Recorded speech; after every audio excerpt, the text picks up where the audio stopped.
সকালে জিমিন ঘুম থেকে উঠে ফ্রেশ হয়ে রুম থেকে বেরিয়ে এসে দেখে পুরো বাড়ি সুন্দর করে সাজানো হয়েছে।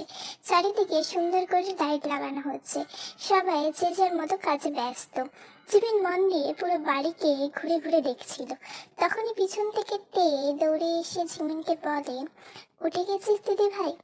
আজকে বিকেলে তাড়াতাড়ি করে রেডি হয়ে যাবি, আজকে কিন্তু তোর মেহেন্দির অনুষ্ঠান আছে। হ্যাঁ রে সোনা বনু আমার, আমার মনে আছে, তোকে এত চিন্তা করতে হবে না। বিকেল বেলায় জিমিনকে সাজানোর জন্য পার্লার থেকে লোক আসে। জিমিনের সাজ শেষ হতে হতে বিকেল পেরিয়ে প্রায় সন্ধ্যা হয়ে গেছে। অন্যদিকে ইতিমধ্যে সুগা ও তার বাড়ির লোকও চলে আসে।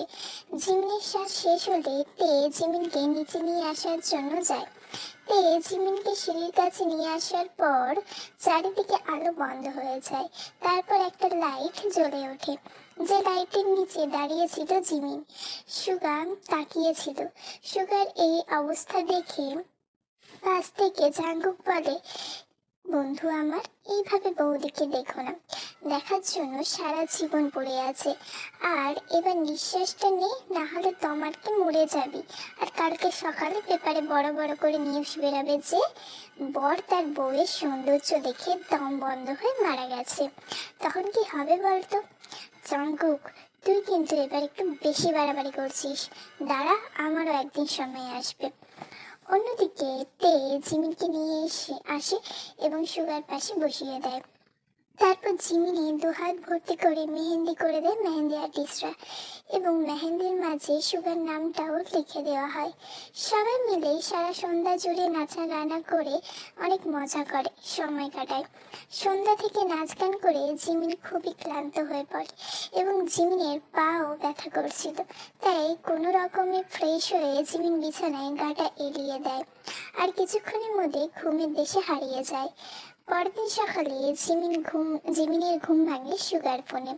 জিমিন ফোনটা তুলে, হ্যালো, ঘুম হয়েছে মাই ডিয়ার ওয়াইফ? হ্যাঁ হয়েছে। আচ্ছা জিমিন, একটা জিনিস ভাবতে পেরেছো? আজকে রাতটা পেরোলেই তুমি পুরোপুরি ভাবে আমার। আর তাছাড়া আজকে সন্ধ্যা তো আইনি ভাবে তুমি আমার হয়েই যাচ্ছ। আমি খুবই খুশি। আমিও খুব খুশি আপনার মতো একজন হাসবেন্ড পেয়ে। তারপর তারা আরো বেশ কিছুক্ষণ গল্প করে ফোনটা রেখে দেয়।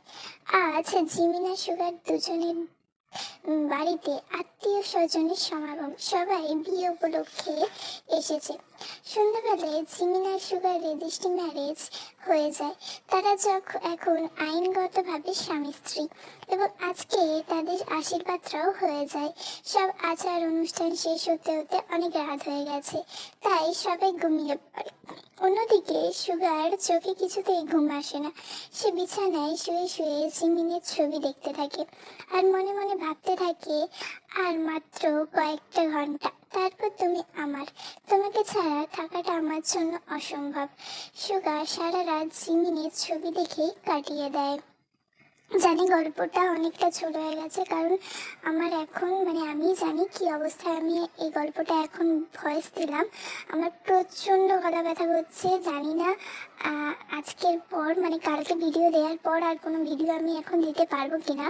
যতদিন না গলার সমস্যাটা ঠিক হচ্ছে ততদিন হয়তো আমি ভিডিও দিতে পারবো না। তো তোমরা প্লিজ অপেক্ষা করো। আর এই পার্টটা যদি ভালো লাগে তো please like, comment, share and subscribe.